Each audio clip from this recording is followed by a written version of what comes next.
Vous appelez clairement à la révolte ?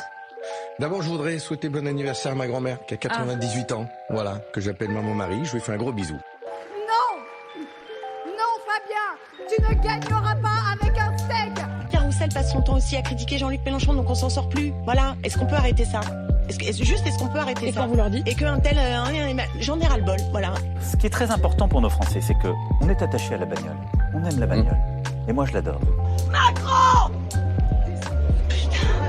Explosion ! Madame la députée, nous n'irons jamais qu'il y a des besoins essentiels. Mais ne jetez pas l'opprobre sur les assistants familiaux. Madame Le Pen, dans sa stratégie de dédiabolisation, on revient à être quasiment un peu dans la mollesse. Je vous trouve, faut vous reprendre des vitamines. Vous n'êtes pas assez dur, je trouve, là. Ah ben c'est bien, Neil, super pour l'appareil photo, génial. Je te remercie. Il est foutu, c'est pas grave, hein. Vous sortez, mais vous m'avez insulté. Personne n'a craqué. Personne n'a craqué. Je voudrais d'abord que vous vous calmiez, ce qui nous ferait plaisir. Mais attendez, vous avez vu comment vous traitez vos invités ? Oh mais vous êtes une victime. Cette femme a un boulard immense et les scientifiques, elle dort qu'elle... Vous faites attention. Mais vous savez, en fait, c'est juste une question de préparation psychologique. Si on m'avait dit que cette émission était en effet réactionnaire et climato-sceptique, en fait, peut-être je serais pas venue, en fait. Les plus jeunes vont me dire, eh bien, on n'y est encore pas arrivé. C'est pas loin, hein. Faites mieux. Okay, let's go. Bonjour, bonsoir à toutes et à tous, et plutôt bonjour, puisque c'est peut-être pour une des premières fois, on peut se dire bonjour, puisque le soleil est de retour. On a finalement changé d'heure, ce qui nous a sucré 1 heure de sommeil, et ce qui est absolument scandaleux, bien sûr. Vous êtes les bienvenus dans Minerva. J'ai presque envie de vous dire salut les Minervos, car oui, c'est votre nouveau petit surnom. N'hésitez pas à faire mieux dans les commentaires si vous avez un meilleur surnom pour la communauté à proposer. Je voulais commencer cette émission par une annonce de la première importance. Oui, j'ai bien reçu vos milliers de mails, de lettres, de DM. Je vais donc répondre à votre demande légitime de savoir ce que serait Minerva si elle devait être une fête traditionnelle. Alors, chers Minervos, sachez que cette sémillante émission ne serait pas une fête, mais bien sûr un calendrier de l'Avent. Minerva, c'est comme une boîte de chocolat. On sait jamais sur quoi on va tomber. Mieux que ça, c'est peut-être qu'après 18 saisons de votre dose dominicale, on arrivera finalement à notre Noël révolutionnaire mondial, et on pourra dire qu'enfin, le travail est terminé. Salut Antoine, ça faisait longtemps qu'on ne t'avait pas vu dans Minerva. Comment ça va Antoine ?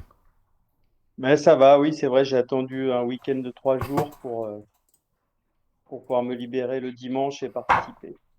Eh ben en tout cas, c'est un plaisir de t'avoir dans cette émission. Alors quoi de neuf depuis la dernière fois Mais la dernière fois, je sais plus quand c'était. On était tous les trois avec Manel, je crois. C'est pas impossible, ouais. Et du Donc, coup, oui, je sais ça plus fait... depuis quand c'était, mais quoi de neuf, les jours rallongent. Après, pour le reste, pour ce qui est de la politique, on va en parler. Je sais pas si c'est très réjouissant, mais en tout cas, on reprend des forces pour mener les combats à venir. Donc, Exactement, reprendre nos défenses. C'est pour ça aussi, cette petite pause du dimanche, cette émission, je le rappelle, déjà c'est la vôtre. Alors n'hésitez pas à interagir avec nous dans le chat, on lit la plupart de vos messages, enfin quasiment tous, et on essaye d'interagir avec vous un maximum. Et deuxièmement, Minerva, c'est aussi une émanation de nosrévolutions.fr, qui est un site magnifique, formidable, où vous pouvez lire chaque semaine au moins plusieurs articles, des éditos, des réactions que nous publions. Compte tenu de l'actualité politique. Et je vois qu'il y a un utilisateur dans le chat qui me fait un petit peu tiquer. Alors je te propose qu'on prenne un petit peu l'émission à rebours, parce que c'est un sujet que j'avais prévu pour un petit peu plus tard, qui est celui des élections européennes. Puisque vous le savez, les élections européennes s'annoncent, je crois qu'on vote en juin. Il y a une moult liste à gauche, on en parlait il y a 2 semaines avec Hugo. Et il y a une petite nouveauté, je sais pas si c'est une grande nouveauté, mais en tout cas, il y a 24 maires qui signent ensemble un communiqué pour appeler à une liste unie pour les élections européennes.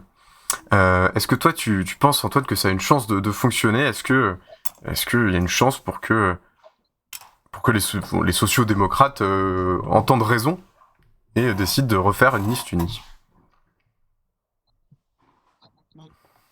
je pense que ça va être assez compliqué à ce stade. pour principalement 2 raisons. Moi, j'étais plutôt favorable à essayer d'aller vers une liste unie, au sens où il y a quand même pas mal de députés, y compris dont tu parlais des sociodémocrates, tout ça, y compris des députés socialistes, qui se sont fait élire, on est quoi, en 2024, donc c'était il y a même pas 2 ans, qui se sont fait élire la main sur le cœur en participant à des grands meetings et en disant, voilà, l'union de la gauche, c'est le plus important, etc. Et s'ils se sont présentés dans cette configuration-là, NUPES, bah, ils savaient très bien que ça serait très difficile de se faire élire autrement. Donc moi, j'étais plutôt pour, comment dire? Essayer d'être digne de la confiance qu'avaient accordé les électeurs à ce moment-là et dire: «Voilà, on continue, Ouais. à partir de ce qui s'est passé en 2022, etc.» Donc moi, j'étais plutôt pour ça, mais je me posais une question et j'ai l'impression que les événements ont plutôt, comment dire? Malheureusement, ont plutôt confirmé mon questionnement. C'est, vu le contexte dans lequel on est avec la guerre en Ukraine qui continue, avec un nouveau front de guerre qui s'est ouvert aussi à Gaza, c'est, quel positionnement sur des sujets quand même importants, sur lequel, par ailleurs, l'Union européenne est un acteur quand même, majeur. Donc C'est un peu compliqué parce que il y a des rapports de force entre États au milieu, et du coup, si on devait aller vers une liste unie, qu'est-ce qu'elle porterait, cette liste? Ouais, tu penses que la ligne de fracture, c'est vraiment les sujets internationaux? De toute évidence, c'est quand même un gros sujet. C'est là que c'est sur les sujets internationaux quand même à gauche, on a tendance à être parfois un peu faible ou un peu, voilà, c'est loin, on s'y intéresse pas trop. Et pourtant, c'est souvent sur ces sujets-là qu'on bute. D'ailleurs, ça fait, je sais pas, depuis que je milite, moi, les gens de droite, quand on leur dit, voilà, il faut que les gens arrêtent de vivre dans la misère et tout ça, il faut augmenter les salaires, bien traiter les gens au travail et tout ça. Ouais. La première réponse qu'on fait, c'est l'international. On dit, oui, mais les gens, ils vont partir avec leurs lingots d'or, etc. Et puis derrière, du coup, il n'y aura plus rien. Donc, sur les sujets économiques, c'est systématiquement l'international. C'est encore ce qu'il dit, Macron et Bruno Le Maire. Ils disent, oui, mais vous vous rendez compte, dans la concurrence internationale, on va baisser, c'est pas possible, donc il faut faire ce qu'on vous dit. Et puis là, il y a eu ce qui s'est passé. La guerre en Ukraine, visiblement, non seulement Macron essaie d'en faire un sujet fondamental de la campagne européenne, mais en plus, c'est pas juste lui. C'est vrai qu'il y a eu des nouvelles actualités. En plus, il y a eu aussi l'attentat de l'État islamique à Moscou, qui a fait rentrer les choses dans une nouvelle phase. Donc oui, je pense que les sujets internationaux sont, et en ce moment en particulier la question de la guerre, sont assez fondamentaux. Et du coup, en disant il faut une liste unie aux élections européennes, effectivement, il y a quelqu'un qui dit dans le chat que le gros c'est un peu théâtre, tard parce que les tracts sont déjà imprimés et tout ça, c'est vrai. C'est un peu léger comme raison, le gros théâtre. Hein. Bon, c'est vrai que non, mais ça signale le fait qu'on est très proche de l'échéance et que on imagine peu quand même qu'il y ait quelque chose comme ça qui se passe. Mais même si on dit, voilà, il faut aller vers une liste unie, il faut dire sur quelle base. La base, c'était le. Gauche unisse sur une base anticapitaliste et de refus de la guerre, de refus de l'économie de guerre, etc. Moi, ça me va, j'ai aucun problème. Si c'est derrière Glucksmann, avec les positions qu'il prend depuis toujours, d'ailleurs, et lui, il s'est jamais caché, il n'a jamais fait semblant d'être à la nupe, a priori. On ne peut pas lui reprocher son manque de cohérence. Si c'est derrière lui, je vois pas le... Moi, j'ai vraiment l'impression que justement, il y a une fameuse dynamique Glucksmann, hein, donc il est crédité, je crois, de 12%, 11% dans les sondages. Donc tout le monde dit, oui, regardez, il y a une dynamique Glucksmann, elle est un petit peu... en tout cas, on verra si elle se vérifiera dans les urnes. Moi, j'ai quelques doutes. Mais la vraie chose que je pense qui est en train de se passer, c'est que les sociaux-démocrates se sont effondrés depuis l'élection d'Emmanuel Macron, que c'est la gauche radicale qui a pris c'est la France insoumise qui a pris le rôle de leader de cet espace politique, et que donc la social-démocratie, là, le PS, essaye de faire la remontada et de reprendre le leadership à gauche, et que en partant seul pour les européennes, ils espèrent pouvoir faire un score qui sera suffisamment élevé pour qu'ils puissent avoir la légitimité de prétendre à être les chefs du Rassemblement de la gauche pour les élections présidentielles. En tout cas, moi, je le vois comme ça. Je sais pas, est-ce que tu partages ? Oui, mais c'est assez fascinant parce que c'est un peu comme c'est un comique de répétition. Enfin, je sais pas quelle comparaison prendre. Comment il s'appelle là? Oui, c'est Coyote de Bip Bip et Coyote. Ouais. C'est-à-dire que c'est à chaque fois la même truc et à chaque fois il se fait avoir par ses propres tours. En fait, la dernière fois, c'est les Verts qui ont fait le coup où, en fait, systématiquement, à la présidentielle, il y a les vrais rapports de force qui s'expriment. Quand je dis les vrais rapports de force, c'est au sens quand le peuple vote massivement. Encore, il y a eu un peu plus d'abstention la dernière fois, mais en gros, quand il y a à peu près les 3/4 des électeurs inscrits qui votent. Et du coup, là, il y a des vrais rapports de force qui font parfois pas plaisir à entendre, pas plaisir à... Mais ça te donne à l'instant T ce que votent les gens qui participent qu'une fois tous les 5 ans. Je veux dire, et après, en fait, tu as tout un tas d'élections intermédiaires. Bon, les municipales, ok, ça reste aussi des élections sur le plan local où le peuple vote aussi quand même, peut-être de moins en moins, mais il vote quand même. Ouais, sur des dynamiques un peu différentes, des dynamiques beaucoup plus locales. C'est sûr, c'est sûr. Et on peut être surpris d'ailleurs parfois entre le local et le national. Mais les européennes, c'est typiquement l'exemple d'une élection où c'est un petit sondage avec une partie. Je ne sais pas sur quelle base les sondages sont réalisés actuellement, mais je pense que c'est assez pas microscopique. C'est pas. Il y a quand même une partie importante du pays qui ne va pas voter. Il y a 46% de tête de gens qui déclarent qu'ils veulent aller voter pour les européennes, donc moins de la moitié du corps électoral. Bon, voilà. Et du coup, il y a des forces politiques qui vont s'inventer une vie et s'inventer un destin complètement, je sais pas, tous les 5 ans, du coup, ils s'imaginent en Obama à l'élection d'après, et après, ils se ramassent de manière extrêmement violente, tout simplement parce qu'il y a des catégories très importantes de la population pour qui les européennes, ça leur passe complètement à côté, du coup, ils s'imaginent qu'ils vont pouvoir faire, avec le corps électoral des européennes, un coup à la présidentielle. Du coup, c'est juste fatigant parce que ça fait perdre du temps et ça devient ridicule parce que c'est à chaque fois la même histoire. La dernière fois, c'était Jadot.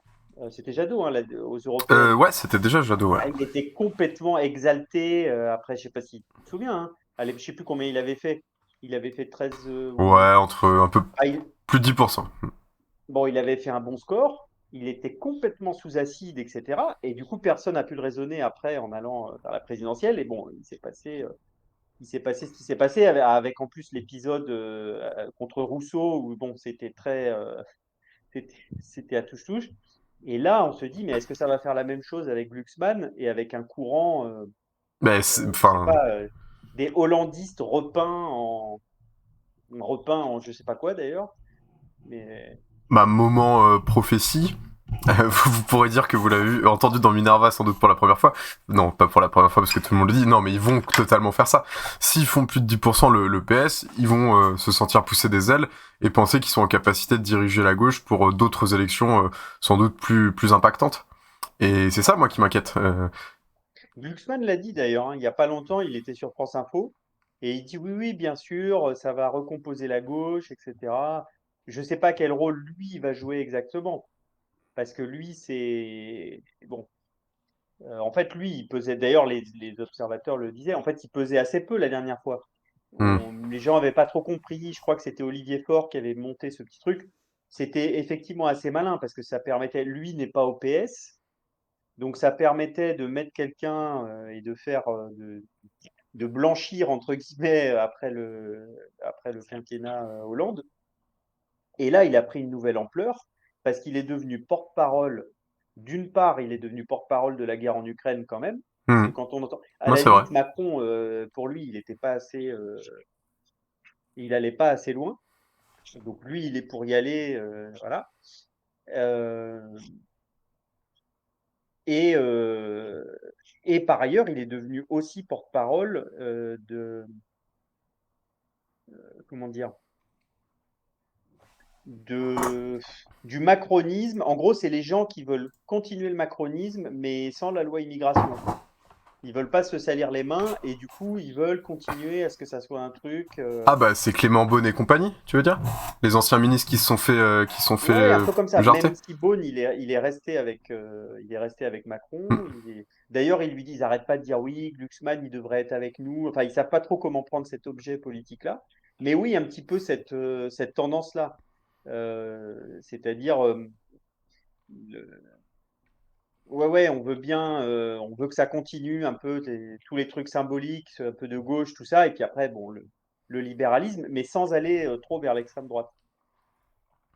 Ok, mais je rigole parce que le gros théâtre dans le chat nous dit, alors déjà première intervention, effectivement lui dit, la théorie de gros théâtre c'est que les maires qui ont signé la tribune pour une liste unique, c'est qu'ils n'ont pas intérêt d'avoir de nouveaux rapports de force politique dans leur municipalité. Bon, ça je sais pas. En tout cas, il y a une chose qui est vraie, je sais pas ce à quoi ils ont intérêt, mais il y a une chose qui est vraie, c'est que je pense, franchement, dans toutes les municipalités de France, bon, au-delà de quelques milliers d'habitants, parce qu'après dans les petits villages c'est quand même assez différent et ça se passe pas de la même manière. Mais il y a, enfin je veux dire, je crois pas qu'il y ait une seule mairie en France qui est gérée par une seule force politique. Ouais, c'est très rare. Et il y en a beaucoup qui sont gérés avec des équilibres en fait très tout ça est très très composite, avec des gens qui sont pas encartés, qui sont là, et donc eux, au quotidien, ils ont à gérer ça par rapport aux problèmes d'une ville. Et du coup, effectivement, je pense que ça les porte plus à dire bah ouais, moi, ça me met en difficulté par rapport à tout l'arc de force que je rassemble. Mais en fait, ce que ça nous indique quand même, c'est que si, ne serait-ce que pour gérer une mairie avec quelques milliers de personnes, tu as besoin d'avoir un arc de force assez large avec un peu toutes les composantes de la gauche et même des composantes citoyennes, etc., qui peut-être pas forcément comme ça, mais qui sont d'accord sur le fond de ce que tu fais dans la ville, ça veut dire qu'au niveau national, c'est d'autant plus vrai que tu as besoin, si tu veux gagner, de réunir un arc de force important. Mais je pense que les maires touchent ça du doigt. Ouais. Et je lis du coup son deuxième message. Pourquoi la France Insoumise se bouge pas en douce pour voter au congrès du PCF et virer la saucisse ? #entrisme is the new black. Mais le gros théâtre, la FI, ils savent même pas ce que c'est que des statuts. Ils ont jamais vu un congrès de leur vie. Comment veux-tu qu'ils pensent à faire ça? C'est un mouvement gazeux, ils savent pas ce que c'est. On rappellera jamais assez que la FI n'a évidemment pas de congrès, tout simplement parce qu'ils ont même pas de statut. Tout se passe en mode soum quoi. Bah bref. Je propose qu'on passe, à moins que tu aies quelque chose à rajouter sur les élections européennes, Antoine. Non, bah on va voir, mais effectivement, bon, moi en tout cas sur cet appel des 24 maires, je souscris plutôt à l'objectif global, qui est de dire peut-être qu'on ne pourrait pas se résigner à ce que Bardella soit à je sais pas combien, 35%, et que ça continue encore et encore ce duel Macron-Le Pen, avec des nouvelles têtes. Mais voilà, il y a des questions sérieuses à traiter.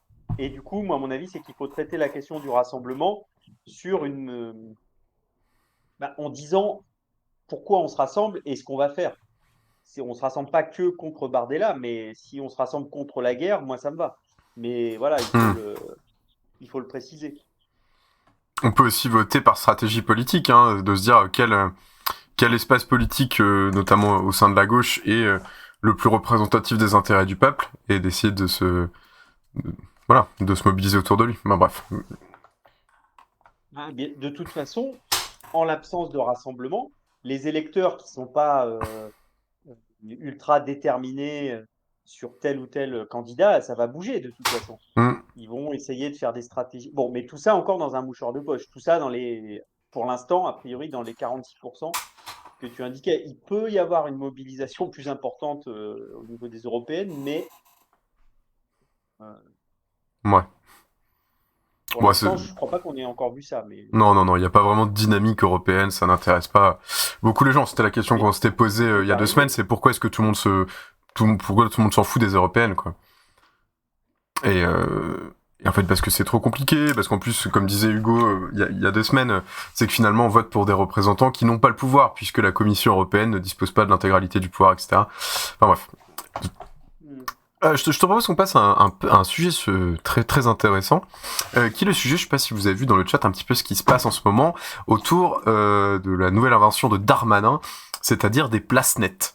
Qu'est-ce que c'est une place nette ? Le place net, c'est l'idée d'envoyer, j'en sais rien, 1000 policiers dans un endroit particulièrement compliqué à cause de l'emprise du deal. Et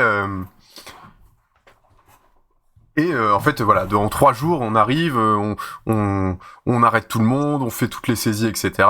Et hop, on repart et on passe à un nouveau place net. Et il y a même eu un nouveau concept, c'est le place net XXL.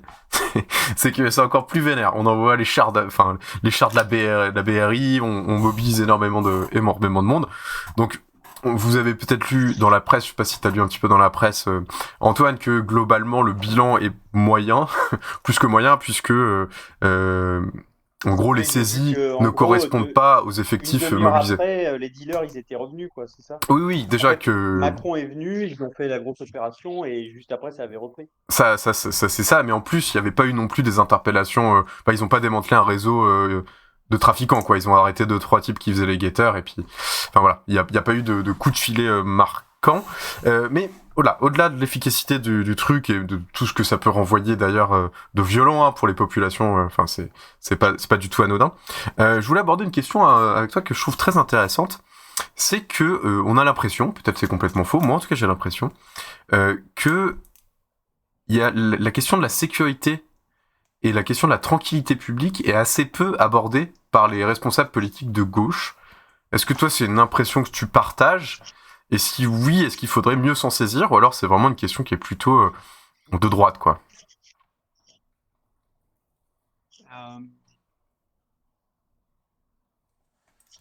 Je pense que, de manière générale, on a un souci à gauche avec toutes les thématiques, alors on dit régaliennes, mais toutes les thématiques qui ont trait à l'ordre, à la violence, etc.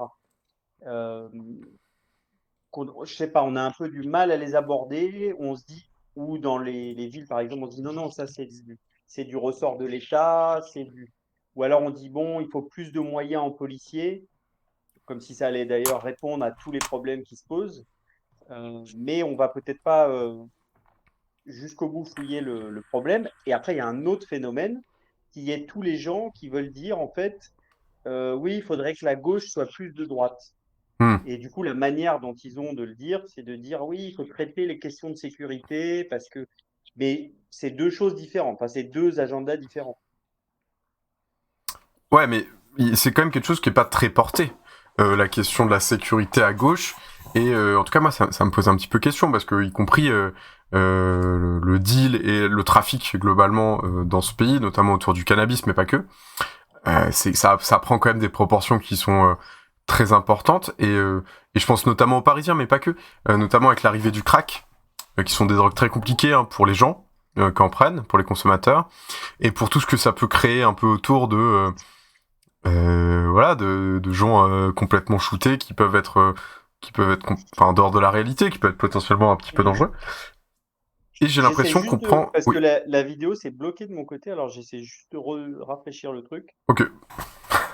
Bon bah Antoine est parti. Il rafraîchit. Alors pendant ce temps-là, le gros théâtre, ça intéressera les gens quand il y aura une majorité de fachos à la commission. Bah c'est un petit peu ce qui nous pend au nez.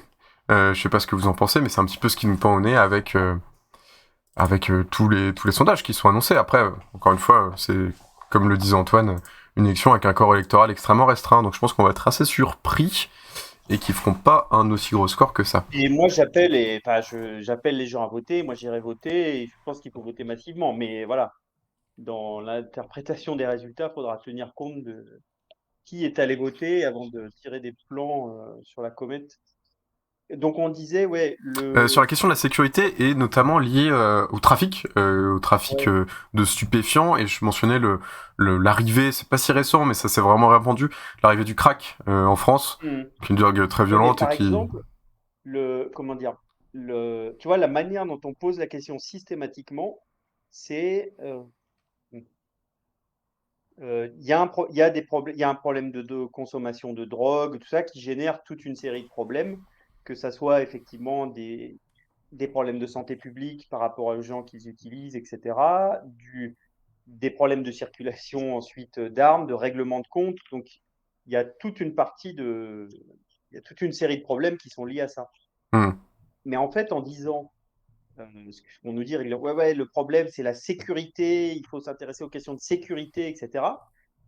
On fait comme si, enfin pour moi ça renvoie ça, hein, comme s'il n'y avait qu'une seule réponse au problème, et d'ailleurs on ne sait même pas trop ce que serait cette réponse, De à la part de dire, ah, répression. les policiers, ils ont des gros fusils, ils ont l'air très sérieux, oulala, voilà, ça c'est... Alors qu'il faut prendre les problèmes tels qu'ils se posent. Sur la consommation, tu as, comment dire, t'as différents problèmes. Ça fait, je sais pas combien de temps, ça fait 30 ans qu'on nous dit oui, est-ce qu'il faudrait légaliser? Peut-être pas. Au bout d'un moment, il faut prendre cette question Ah bah, je suis complètement d'accord. Il faut prendre cette question à bras-le-corps. Moi, je suis pas consommateur. Je le dis pour donner du poids à ce que je vais dire. C'est-à-dire, moi, je m'en fous. J'ai pas de part de marché dans le truc. Mais, Tu ne possèdes pas un magasin de CBD. Et voilà, et je suis pas non plus. Mais objectivement, un produit qui doit être à peu près aussi, enfin, consommé dans les mêmes proportions en termes que l'alcool, et qui n'a a priori pas de conséquences particulièrement plus lourdes que l'alcool sur la santé, quoi. Ça en a, hein, des conséquences. Je crois que le cannabis a des conséquences assez lourdes quand même, mais l'alcool aussi, ça a des conséquences assez Ah lourdes. oui, oui. Et on l'a complètement intégré dans le coût que supporte la société. Le coût des accidents de la route, le coût de tous les cancers, de tous les accidents qui sont causés par tout ça. Et en fait, c'est complètement accepté. C'est même en partie subventionné, etc. Enfin, il y a tout un... Bon. Et à côté de ça, on a un autre produit qui est utilisé quand même massivement, mais qu'on maintient sous les radars et où du coup on déploie 1000 policiers, des chars ou je sais pas quoi, pour essayer de faire croire aux gens qui sont devant leur télé que attention madame, on va régler le problème, vous allez voir ce que vous allez voir, alors que tout le monde sait très bien Ouais, je partage. qu'il n'y a absolument rien qui va se régler. Et du coup, il faut poser les problèmes, enfin comment dire, les uns après les autres. Est-ce que les gens peuvent vivre avec des dealers armés en bas de chez eux, des règlements de compte, etc. Bien sûr que non. Ouais, c'est le quotidien de milliers de Français aujourd'hui. Hein. Sur les drogues dures et tout ça, là, c'est encore un autre débat. Est-ce qu'il faut les combattre et tout? Moi, je pense plutôt que oui. Mais du coup, comment dire, au lieu d'essayer d'agiter des peurs et de faire des paniques morales pour encore et toujours servir, parce que pour moi, ça sert que la droite, le gouvernement, c'est juste des trucs pour dire mettez-vous du côté de l'ordre et éventuellement on va vous protéger, ce qui n'est pas le cas. Donc, je pense qu'on aurait plutôt intérêt, plutôt que de faire des trucs place net ou je sais pas quoi, dont je sais pas si ça convainc une personne en France d'ailleurs. Cette espèce de truc, c'est un truc que de com. C'est un truc de com électoral et je pense que ça convient les gens qui ont peur mais qui sont pas enfin qui ne voient pas la réalité de ça, la réalité du trafic et ce que ça peut impliquer pour les gens qui habitent à côté. Ça règle rien. Non, ça règle rien. Moi, si on me c'est de la communication cynique. Parce que ça fait 30 ans qu'ils nous font le même cinéma. Oui, vous allez voir, cette fois-ci, ça va, voilà, il faut rien laisser passer, il faut pas laisser 1 millimètre de terrain, c'est leur nouveau truc. Mais 1 millimètre de terrain, quoi? Il y en a partout. Partout du trafic, il y a des, je veux dire, il y a des drives de drogue, c'est dans toute la société, c'est, voilà. Donc, il faut prendre le problème autrement. Mais je pense que leur sujet n'est pas d'arrêter le trafic. Non, je suis d'accord avec toi. Ils en ont rien à foutre. Et même, je sais pas si tu te souviens, après je sais plus si c'était, mais je crois même que c'était sur CNews ou BFM, peut-être CNews, donc il convient de le noter, que après les émeutes qu'il y a eu cet été, au meurtre de Naël, il y a eu un moment sur un plateau, donc je crois que c'était CNews, hein, où tout le monde commence à dire ah oui, mais vite, là, il faut que les dealers ressortent, qu'ils remettent un petit peu d'ordre dans tout ça. Ah, mais d'accord. Ah bon. Donc, c'est pas en fait les gens que vous pourchassez, c'est le gouvernement et tous ceux qui défendent le policier qu'il a tué Et les dealers, en fait, tout ça, ça participe du même truc. Et donc, on ne vienne pas après nous dire, oui, on ne va pas leur céder 1 millimètre de terrain ou je ne sais pas quoi. C'est pas ça le sujet. S'ils voulaient vraiment régler les problèmes, mais ça, je pense que ça ne peut arriver que par un gouvernement populaire, c'est-à-dire un gouvernement qui veut vraiment aller dans les intérêts du peuple, bah on dit, OK, comment on fait pour que les gens crèvent pas la dalle dans les cités, etc. Comment on fait pour essayer de redonner du travail à tout le monde, dans des conditions respectueuses, etc. Comment on fait pour légaliser ce qui est le plus banalisé dans la société et qui n'a pas et dont la manne financière qu'en tirent les trafiquants, qu'il faut surtout pas mettre en liaison avec du coup le trafic d'armes et le trafic de toute une série d'autres drogues. Et voilà, comment on règle les différents problèmes plutôt que d'essayer de faire une espèce d'agitation contre des gens dont on se sert en permanence pour essayer de maintenir une espèce de paix sociale dans certains endroits. Ouais, je partage ton constat de dire que en fait ils essayent pas vraiment de résoudre les problèmes, parce qu'en tout cas le tout répressif ça fait 40 ans, ça fait depuis Charles Pasqua qui s'époumonne à dire oui la loi, l'ordre, etc. On voit bien que ça ne marche pas, que ça n'a aucun effet, plutôt ça même ça met le bordel, parce que t'arrêtes 2-3 types, il y en a qui sont plus ou moins des têtes de réseau, bah il y a d'autres types qui vont vouloir prendre le contrôle derrière. Ça va défourailler dans la rue pour le contrôle du point de vente, etc. Et ça crée presque plus d'insécurité que ça n'en enlève, quoi. Ça crée du désordre. Et si on voulait vraiment s'attaquer au problème, bah, pour moi, il y a 2 choses. Il y a la dépénalisation. L'Espagne l'a fait, l'Allemagne est en passe de le faire. On peut pas dire que ce soit un pays spécialement... en tout cas, c'est pas ce qui nous vient à l'idée quand on pense aux Allemands. Ils sont en train de le faire, là, ça va être encadré, et y compris, c'est important parce que c'est aussi une question de santé publique, c'est-à-dire que les gens peuvent savoir ce qu'ils consomment, etc. Donc c'est très encadré en Allemagne, c'est très précis, vous pourrez aller voir, ça en passe d'arriver. Et en France, j'ai l'impression qu'on a 5 trains de retard sur cette question-là. Et pour moi, il faut attaquer sur le 2, c'est pourquoi est-ce que les gens ils consomment du cannabis, mais de l'alcool, enfin toutes les drogues légales ou illégales, et notamment les drogues dures. Et essayer de s'attaquer aux racines de ce malaise, en fait. Il y a un malaise dans la société.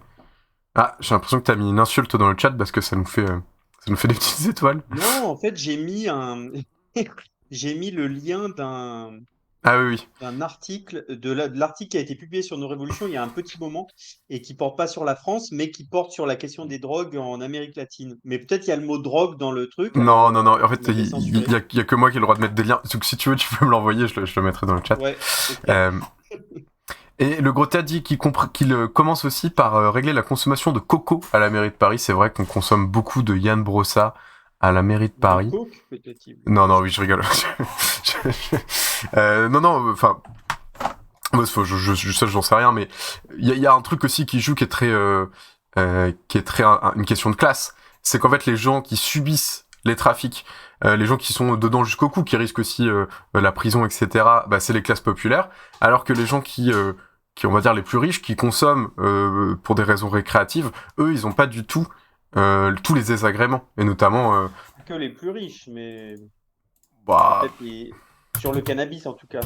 Non, parce que là, ça parlait de cocaïne, donc pour moi, c'est c'est un truc assez social, quoi. Parce que ça coûte tout simplement très cher. Donc là, vous avez le lien dans le chat si vous voulez voir l'article sur la question la question sécuritaire en Amérique latine liée au trafic de drogue. Mais voilà, en tout cas, à voir ce que ça donne par la suite, mais en tout cas, moi, je fais partie des gens qui attendent un vrai discours sur la question du trafic et qui soit pas juste quelque chose d'hypocrite ou de populiste pour rassurer les mamies et les papis. Pour traiter la question du trafic, il y a un truc très important, c'est que un trafic, ça n'existe pas s'il n'y a pas de possibilité de blanchir l'argent. Oui, t'as raison. Jusqu'à preuve du contraire, je ne suis pas un spécialiste, mais il me semble qu'il n'y a pas de possibilité de blanchir sans, à minima, la complaisance du système bancaire, en tout cas de partie du système bancaire. Donc, voilà, il faut arrêter il faut s'intéresser aussi au système bancaire. Ouais, bah, c'est vrai que si on commençait à s'attaquer à l'évasion fiscale, je pense qu'on trouverait un certain nombre de choses intéressantes, et y compris parce que ce serait bien d'avoir une estimation. Ça doit exister, moi je l'ai pas, mais j'imagine que ça représente des millions, des centaines de millions d'euros chaque année, hein, la vente du trafic de drogue illégale. Donc ça doit bien transiter par des... Même plus. Peut-être même plus, je me rends même pas tout à fait compte. Un autre message de Le Gros Théâtre, exactement, je serais gendarme, j'irais directement sur un plateau de tournage de cinéma pour trouver de la drogue sans déployer des chars. Alors moi je pense que l'enjeu c'est plutôt de démanteler les réseaux logistiques, pas forcément les consommateurs, même si effectivement, enfin bon, c'est des clichés qu'on a, peut-être c'est vrai, je connais pas ces milieux personnellement. En tout cas, le ministre de l'économie, ce cher Bruno Le Maire, Bruno Demande, comme on le surnomme affectueusement ici, a annoncé qu'il y aurait 10 milliards d'euros de coupes budgétaires. Donc ça a été acté depuis le 22 février par un décret, évidemment, c'est pas passé au Parlement, hein, ça c'est un classique de la Macronie. Parmi ces annulations de crédit, il y a 2 milliards d'euros qui concernent le budget, en gros, écologie. Donc développement et mobilité durable. Il y a aussi le fonds d'accélération de la transition écologique dans les territoires qui perd 400 millions d'euros. Alors ça a des conséquences très concrètes, hein. C'est notamment les réfections de bâtiments. Notamment les réfections énergétiques dans le logement social. D'autres annoncent une baisse du budget de l'État, d'autres annonces, pardon. Une baisse du budget de l'État à hauteur de 50 milliards d'euros au total d'ici la fin du mandat de Macron. Je pense que c'est une des annonces les plus grandes restrictions budgétaires depuis peut-être les chocs pétroliers. Enfin, je sais pas, Antoine, c'est un autre point de vue, mais c'est vraiment sans précédent, cette austérité. Je sais pas, là, comme ça, j'aurais pas d'indication sur l'historique des coupes budgétaires, mais ça paraît assez important, oui. Et j'ai entendu des analystes qui disaient que ils avaient sorti ça maintenant parce qu'il y allait bientôt avoir les fameuses agences de notation qui allaient ressortir un classement et tout ça, et du coup, il fallait qu'ils annoncent, et notamment que ça serait pour ça que Attal avait sorti l'histoire de la nouvelle réforme de l'assurance chômage. Ah oui, bah ça on peut en parler aussi, hein, si tu veux, mais en tout cas c'est un package là, hein. Austérité plus baisse des dépenses sociales, c'est un package. Donc du coup, ouais, ma question c'est est-ce qu'on se dirige enfin c'est une question rhétorique, hein. Est-ce qu'on se dirige vers une terrible austérité, Antoine? Ça dépend de quel côté, parce que il resserre la vis d'un côté, et de l'autre, visiblement, je pense qu'il doit toujours y avoir aussi des restes des conséquences de la période Covid, où de fait, il a fallu ouvrir un peu les vannes et tout, il a fallu mettre en place des choses, et en fait, ça fait depuis... Principalement pour les entreprises, on le rappelle. Oui, et ça fait depuis 2 ans qu'ils disent, bon, là maintenant ça suffit, l'argent gratuit, tout ça, disent ces gens qui sont biberonnés à l'argent gratuit depuis avant même leur naissance. Et par contre, de l'autre côté, il y a des robinets qui s'ouvrent, c'est les robinets des dépenses militaires. Effectivement, oui. Il y a pas mal de gens qui disent que ils resserrent les dépenses d'un côté pour être en capacité Et il y a même un discours guerrier autour de toutes ces économies qu'ils veulent faire. C'est un discours, un État qui n'est pas en capacité qui n'a pas de capacité productive suffisante, un État qui est endetté, c'est un État qui est affaibli vis-à-vis de l'extérieur. Donc maintenant, il y a tout un discours presque, je sais pas, qui essaie d'imiter, si je dis poutinien, j'irais peut-être trop loin, mais tu vois, un discours très très centré sur les capacités de production nationale, etc. Alors ok, bah c'est encore plus inquiétant du coup. C'est marrant, parce qu'on est quand même un pays qui fait, il me semble il y a quelque temps, notre balance commerciale avait été excédentaire un tout petit peu, c'est peut-être en 2021, je sais plus. Et en fait, c'était dû uniquement aux bénéfices rapatriés des entreprises françaises à l'étranger. Ouais.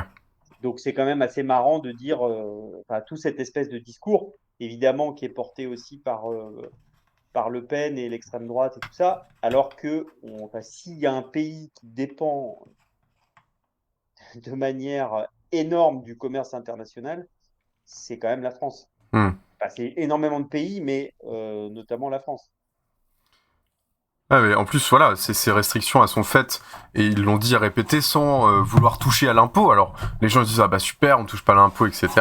Mais évidemment qu'il s'agissait de l'impôt pour les plus riches, hein, qui est réclamé à corps et à cri par de très nombreuses personnes. D'ailleurs, il y a eu des sondages récents qui disaient qu'il y avait plus de 60% des Français qui étaient favorables à la réinstauration de l'ISF. Il y avait environ à peu près les mêmes échelles, les mêmes ordres de grandeur, qui étaient d'accord pour qu'on taxe les super profits des grandes entreprises, puisqu'en parallèle de ça, le CAC 40 a enregistré ses records absolus, de jour en jour, c'est des records absolus de 150 milliards d'euros de bénéfices en un an. On dépense toujours 50 milliards d'euros par an, je crois, dans le cadre des crédits d'impôts et des baisses des exonérations de taxes pour les entreprises, notamment les plus grandes. Donc il y a une espèce de paradoxe. Ils nous disent finalement, on va faire la guerre au service public et on va détruire ce qui tient un peu ce pays en marche pour le privatiser. En tout cas, moi j'y vois ce sous-discours-là. Et toi, tu me dis qu'en plus, c'est pour s'orienter vers une économie de guerre, donc ça m'inquiète d'autant plus. Oui, en tout cas, c'est pour... en tout cas, au même moment, il y a un accroissement des efforts, et je crois que le traité qui a été signé, que Macron a signé avec Zelensky, c'est un traité qui nous engage sur une dizaine d'années, je crois. Ok. Je ne sais pas si c'est jusqu'en... Je sais plus, mais c'est vraiment un truc qui porte sur le soutien de la France à l'Ukraine sur le long terme. Et y compris, il me semble, le soutien militaire.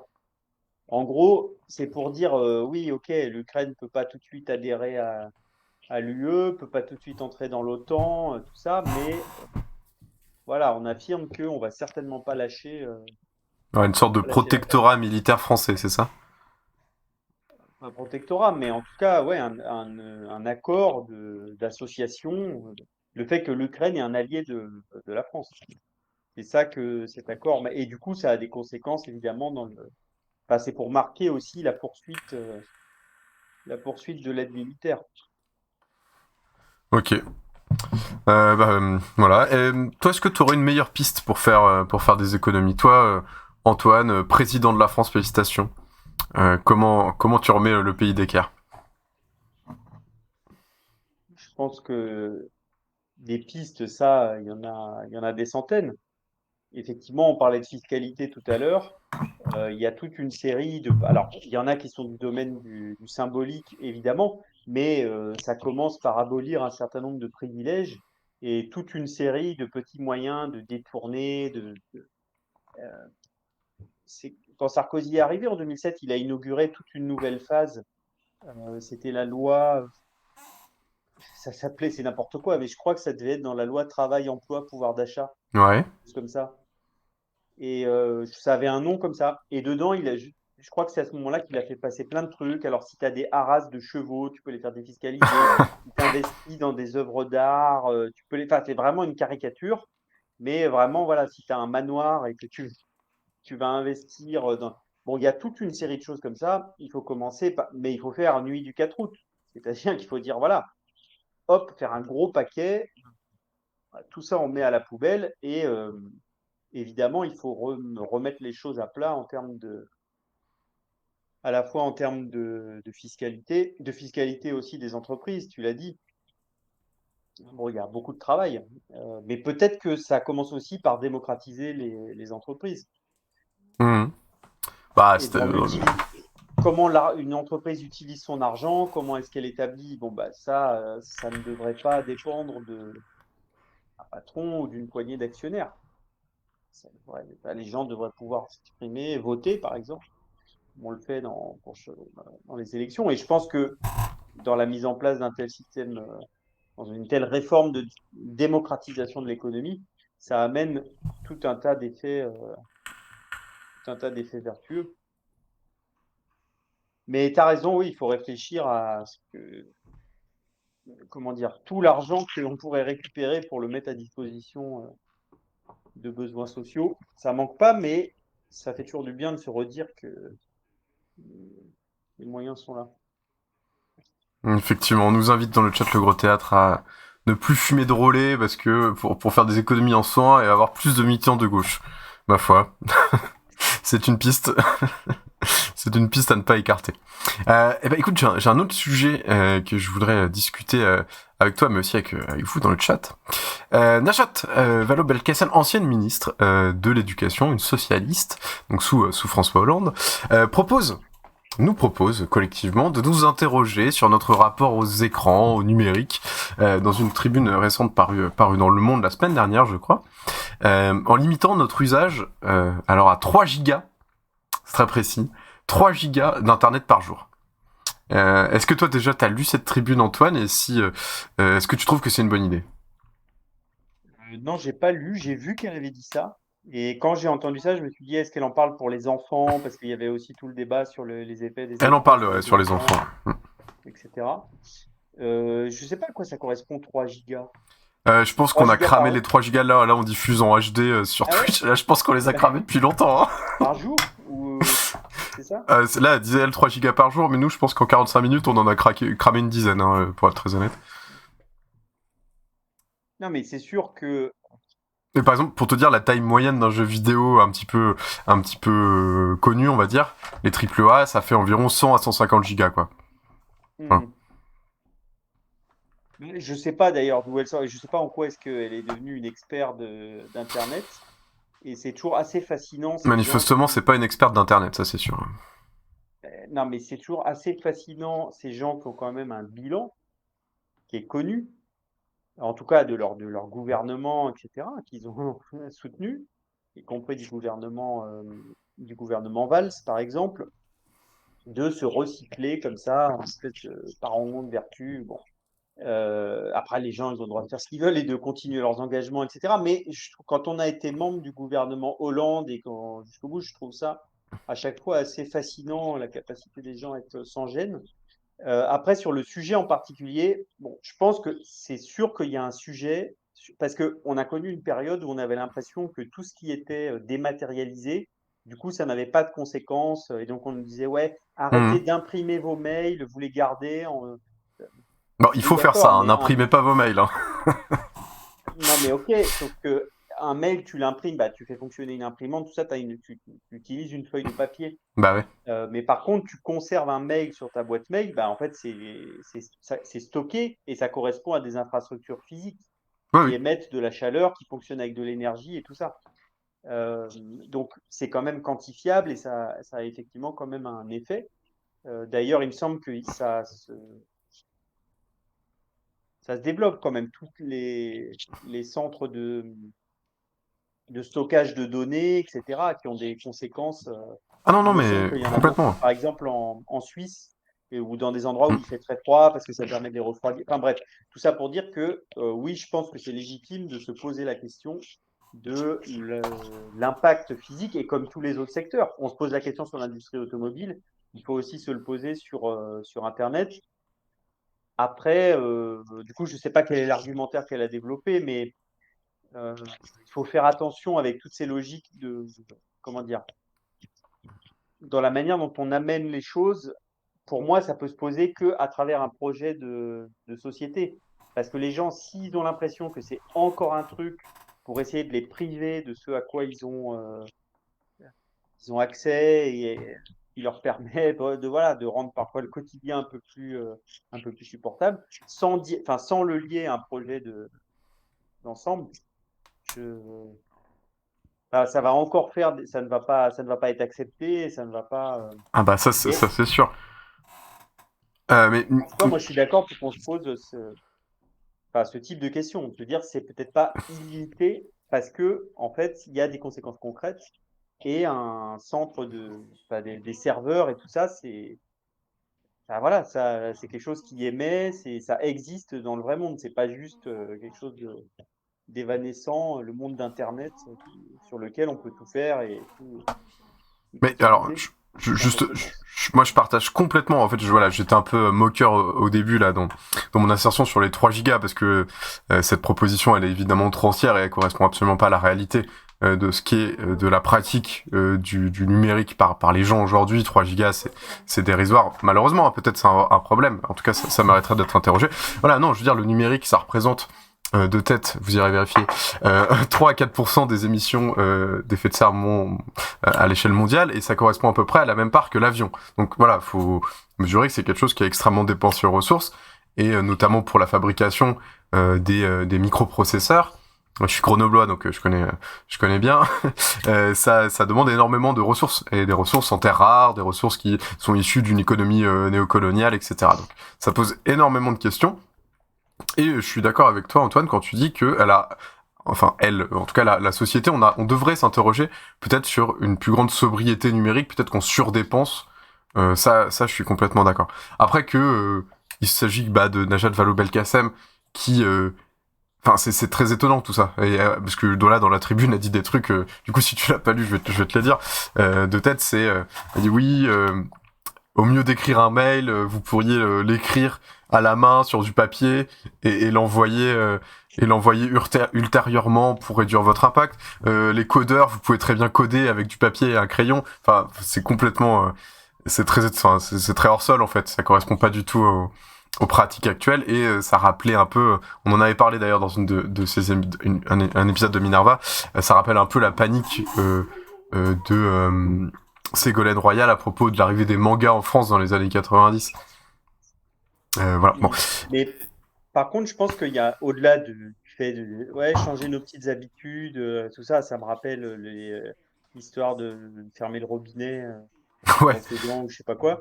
Mais par contre, moi, il y a une question que je me pose, c'est dans la dépendance de tout le fonctionnement de la société vis-à-vis des outils numériques. On peut absolument tout faire, et c'est-à-dire que si tu as un problème, tu peux pas, dans tous les endroits où tu n'as plus de liquide, tu ne peux plus faire de transactions, par exemple. Ah ouais. Il y a plus de les hôpitaux. En fait, je crois qu'il n'y a pas une seule institution qui peut fonctionner sans ça, a priori. Et du coup, ça pose la question comme on nous dit de plus en plus, parce qu'on nous dit à la fois, oui, on est dans un monde de crise, c'est la polycrise, il va y avoir des crises tout le temps, qui vont se répéter, qui vont avoir des conséquences les unes sur les autres et tout ça. Et en même temps, on nous dit, nous avons investi je ne sais pas combien de milliards pour la transition numérique, la transition, parce que tout est transition, donc la transition écologique, transition, je ne sais pas quoi, transition numérique. Et donc, je pense qu'il faudrait quand même se poser la question de pouvoir assurer le fonctionnement de la société, même en mode dégradé, et y compris de ce point de vue-là, quand il n'y a plus rien qui fonctionne. Et du coup, là, effectivement, tu as parfois besoin d'un papier et d'un crayon et de tout un tas d'autres choses pour que la société continue à fonctionner. Ouais, enfin après, si Internet s'éteint, alors ça n'arrivera probablement pas parce que c'est décentralisé, hein, mais si Internet s'éteint, et ça va être compliqué, hein, ça va être le chaos. Non, mais je parle pas du bug de l'an 2000 ou je sais pas quoi, mais tu peux avoir des situations, parce que tu as le réchauffement climatique, on parle en ce moment aussi beaucoup des guerres qui se développent et tout. Tu peux avoir des situations où ouais, non, mais c'est vrai. Voilà, tu as des situations dégradées et du coup se poser cette question-là de la dépendance des outils numériques pour fonctionner, c'est non, mais c'est légitime. Hein. Mais en fait, le truc, c'est qu'elle pose très mal la question, alors que en réalité, bonsoir Bomal dans le chat qui vient d'arriver. Alors qu'en réalité, la question est super intéressante, elle est surtout super importante. De la question de peut-être une sobriété, peut-être qu'on surconsomme le numérique, moi j'ai 2 écrans devant moi, est-ce que c'est nécessaire ? Sûrement pas, quoi. Enfin voilà, mais du coup voilà, je pense que c'est intéressant de se poser ces questions-là. Et voilà, est-ce que selon toi on a un problème avec les écrans ? Ça, je sais pas, parce que comme je suis pas, c'est toujours des trucs où je sais pas, je suis pas spécialiste, mais oui, tu as quand même une question, notamment vis-à-vis des très jeunes enfants. Donc ça fait partie des choses qu'il faut. Mais après, c'est comme tout ce qui est nouveau. Enfin, là, c'est de moins en moins nouveau, mais du coup, il y a besoin d'apprendre à fonctionner avec. Du coup, et ça va dans le sens de ce que je disais juste avant. Il y a besoin de mettre des limites et de maîtriser l'outil au sens où tu décides quand tu vas ou pas l'utiliser et avec des critères pertinents. Ouais, je partage assez. Effectivement, sur les jeunes enfants, ça, a priori, toutes les études montrent que ça a vraiment des impacts très très négatifs sur le développement, de passer plus d'1 heure, plus de 2 heures sur des écrans par jour, c'est assez délétère pour le développement des enfants. Et en plus, il y a un truc très marqué socialement, c'est-à-dire que a priori, d'après ce qu'on sait, dans les classes populaires, on a plus tendance à avoir recours à donner un écran à l'enfant parce que famille nombreuse, parce qu'il n'y a pas de mode de garde, parce que c'est compliqué, etc. pour avoir la paix. Tandis que les gens dans les classes bourgeoises sont plus au courant de ces questions-là et du coup surtout ils peuvent payer des gens pour s'occuper des enfants, etc. Et du coup, il y a moins recours aux écrans et du coup, les enfants, ils accusent un peu moins de retard de développement. Donc, ça pose vraiment plein de questions. Y compris des questions des enjeux sociaux. Je vous propose de passer à un autre sujet. Lundi 25 mars, il s'est passé quelque chose. 2024, si jamais vous regardez en replay dans 2 ans. Il s'est passé quelque chose d'important. Après moult tergiversations, l'ONU a finalement voté une motion qui invite, parce qu'il l'oblige pas, Israël à un cessez-le-feu immédiat vis-à-vis de la guerre qui se passe, enfin la guerre, le conflit, que sais-je, qui se passe en Palestine, avec donc le retournement historique, c'est que les États-Unis d'Amérique, plutôt que de voter contre à chaque fois, se sont abstenus, ce qui a fait que ce vote a pu passer. Pour toi, Antoine, qu'est-ce qui a changé ces derniers mois pour arriver finalement à ce vote, à cette abstention plutôt, à ce non-vote? Ouais. D'une part, il s'est passé ce que normalement tous les observateurs auraient dû prédire après le 7 octobre, parce que il faut se souvenir, il faut surtout pas laisser s'effacer de la mémoire. Évidemment, ce qui s'est passé sur la journée du 7 octobre et quelles ont été les réactions des uns et des autres, des différents acteurs, y compris en France, tous les gens qui étaient là à hurler soutien total, inconditionnel. etc. Voilà, inconditionnel. C'est pire que total. Même si la personne qui a dit ça, après, elle a dit oui, mais maintenant, c'est plus inconditionnel, mais voilà. Donc, c'était un soutien conditionnel. Bref, il faut jamais dire inconditionnel. L'inconditionnalité n'était plus réunie. Mais donc, voilà, ça, il faut certainement pas l'oublier, parce que ces gens-là font partie des responsables de tout ce qui est en train de se passer. D'ailleurs, ils font suffisamment partie de tous les gens, tous les doctes personnages. Là, dès qu'il se passe une horreur dans le monde, ils disent oui, la gauche a armé, dès qu'il y a un attentat terroriste, la gauche a armé la main des tueurs, etc. Et eux-mêmes ont dit allez-y les gars, on soutient l'armée israélienne quoi qu'il arrive. Et après, ils vont nous dire que non, ils n'avaient pas bien compris la situation. Donc, il y a eu d'abord un retournement c'est-à-dire qu'il y a eu les attaques du Hamas le 7 octobre. Et ensuite, du coup, s'est déployée toute l'offensive israélienne et ses conséquences logiques.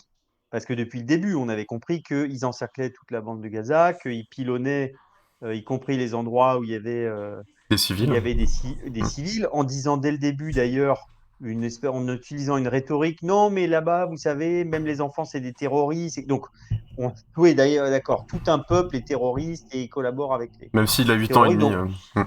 Voilà, on avait bien compris la logique que tout ça préparait. Et du coup, maintenant, ça fait depuis quelques mois, on voit se dérouler sous nos yeux ce qui s'y passe. Et du coup, privation méthodiquement organisée d'eau, de nourriture, etc., en laissant entrer uniquement au compte-gouttes, des assassinats à une échelle quand même. D'ailleurs, on se demande comment est-ce qu'il n'y a que 30 000 morts. Enfin, je ne sais pas où on en est. Ouais, maintenant. D'ailleurs, c'était des chiffres, disons, tout du moins, minimum 30 000 morts. Ça compte pas les blessés, etc. Il va y avoir un nombre de gens sous les gravats complètement, voilà. Donc bon, toujours difficile à évaluer. Donc il y a tout ça qui se passe sous nos yeux. Et par rapport à la situation aux États-Unis, il me semble qu'il y a quand même Joe Biden va devoir repasser devant les électeurs en novembre. Il semble que ça soit assez compliqué vis-à-vis de Trump.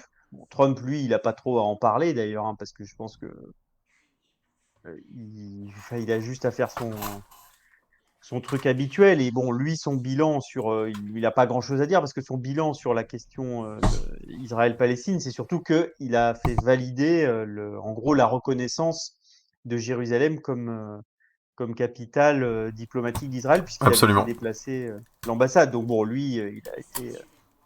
voilà, on sait où il est.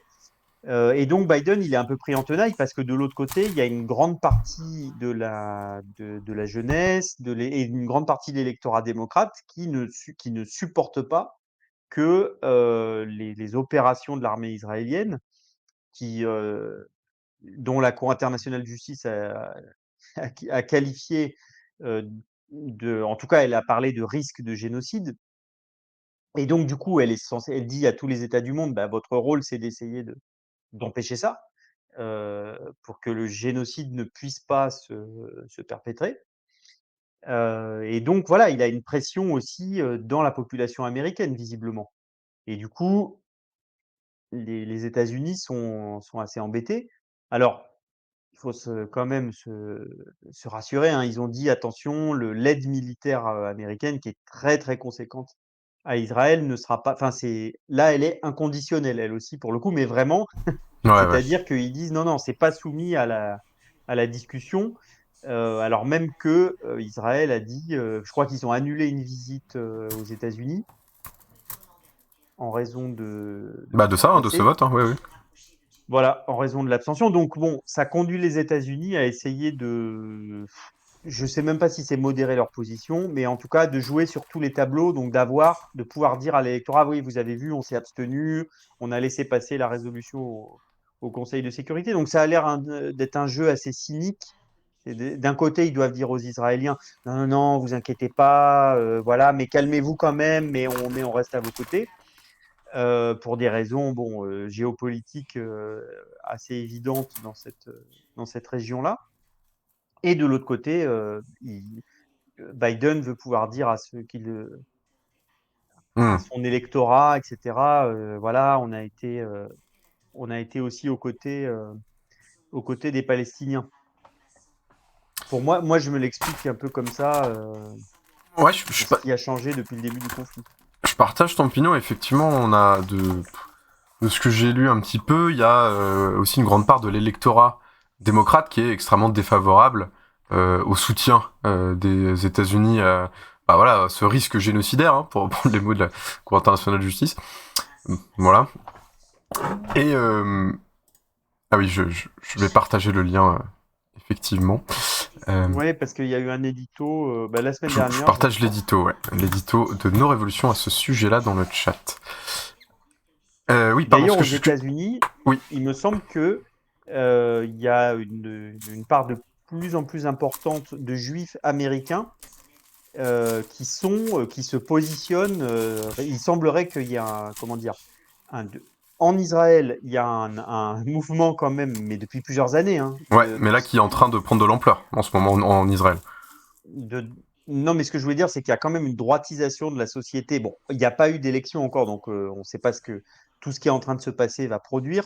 Moi, je suis peut-être pas très optimiste, mais en tout cas, ces dernières années, il y avait une droitisation, voire une extrême droitisation, avec tous les ministres d'extrême droite, etc., voire même néofascistes. Il me semble qu'il y en a qui sont pas loin de se qualifier comme tels, et en tout cas, beaucoup les qualifient comme tels en Israël. Et par contre, aux États-Unis, il y a quand même un mouvement vers la gauche et un mouvement des Juifs américains vers le refus du projet colonial israélien. Et du coup, voilà, tout ça signale aussi, tout ce qui est en train de se passer signale aussi ces mouvements de fond que je ne saurais pas expliquer en particulier, puisque j'ai pas travaillé vraiment assez sérieusement sur cette question, mais et on peut citer d'ailleurs on peut citer le collectif Goliath en France, qui s'est monté il y a peu de temps, qui est un rassemblement de personnes d'obédience juive qui se disent de gauche et radicalement opposées à ce qui se passe actuellement en Palestine. Ce que je voulais dire tout à l'heure, c'est que j'ai aussi l'intuition, je ne sais pas du tout si c'est vrai ou si c'est pas vrai, que le Parti démocrate est en train de perdre les élections là de novembre sur cette question du soutien inconditionnel à à Israël et que là, voilà, de manière complètement cynique, ils ont essayé de faire un petit looping pour satisfaire leur électorat, mais qui sera probablement pas dupe, quoi. Mais Ouais. non. Effectivement, je pense que enfin, comment dire, si tant est que le Parti démocrate représente la gauche, je ne le pense pas, mais disons la partie la moins à droite de l'offre électorale présidentielle américaine, le problème qu'ils ont, c'est que Donald Trump, lui, il a pas, je veux dire, il va vers l'extrême droite. Il n'a aucun souci d'être à son extrême droite. Je veux dire, il va là où il veut, etc. Mais eux, ils sont complètement, comment dire, ils se déportent.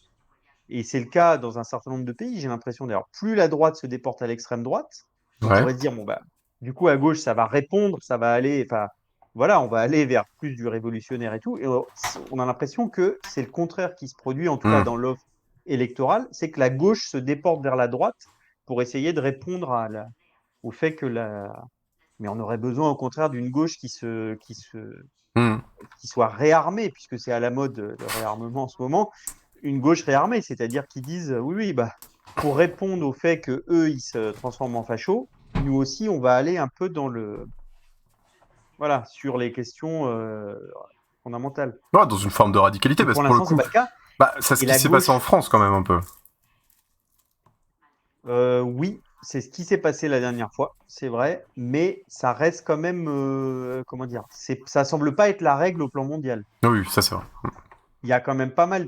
C'est pour ça que, ouais, on a de la chance en France d'avoir quand même conservé une gauche qui a une existence et qui est positionnée sur l'échiquier politique. Est-ce que ça va durer? Ça, on ne peut pas le savoir. Mais ce que je N'allez pas voter Glucksmann, par pitié. Ce que je voulais dire sur les États-Unis, c'est que quand même, alors moi je donne de leçons à personne et puis je n'ai pas étudié vraiment la situation très très en détail, mais j'ai l'impression que quand même Bernie Sanders et Ocasio-Cortez et tout le mouvement là, de cette gauche démocrate, cette gauche un peu, je ne sais pas comment on peut la qualifier, mais oui, de combat, quoi, enfin, un peu socialiste, mais pas au sens français, au sens ils portent quand même une lourde responsabilité parce que si j'ai bien compris, ils ont fait avant les primaires démocrates, ils ont fait le choix de dire tous derrière Biden en négociant avec lui. Ils sont pas d'accord avec lui. Je les accuse pas d'être vendus ou quoi que ce soit, mais en gros, ils ont fait un choix stratégique de se dire on va aller derrière Biden à la présidentielle parce que Trump est trop dangereux. Du coup, il faut mettre toutes les chances de notre côté et on va essayer de donner un côté, on va essayer de peser. Et sans doute ont-ils dû peser pour avoir cette abstention américaine au Conseil de sécurité. Hein. Ils ne doivent pas être d'ailleurs inactifs. Ils doivent pousser pour le soutien aux syndicats, pour tout ça. Mais sauf que comme au plan politique, ils ont décidé de ne pas se présenter, de ne pas rentrer en confrontation avec Biden. Du coup, j'ai l'impression, en tout cas, encore une fois, je ne veux pas faire d'analyse. J'ai pas étudié depuis des mois ce qui se passe là-bas et tout ça, mais j'ai l'impression que du coup, ça fait perdre Biden.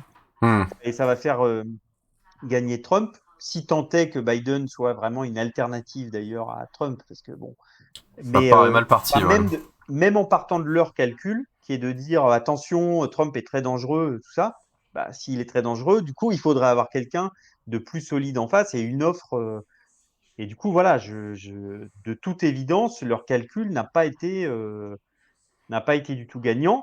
Et ça, c'est une leçon, je pense, pour tout un tas de pays dans le monde. C'est qu'effectivement, dans un monde qui se dirige de plus en plus vers la guerre, et donc avec des politiciens au ton martial, violent, extrémiste, etc., comme les Trump et comme l'ont été, la solution n'est en aucun cas d'aller soutenir des politiciens libéraux qui, de toute façon, ne sont pas un rempart et n'empêchent pas la société de basculer vers l'extrême droite.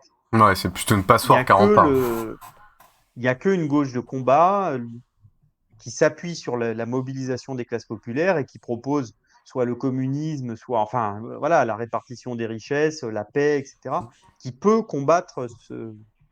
Parce que pour être une alternative au plan électoral, il faut être une alternative idéologique, c'est-à-dire proposer une société fondamentalement différente.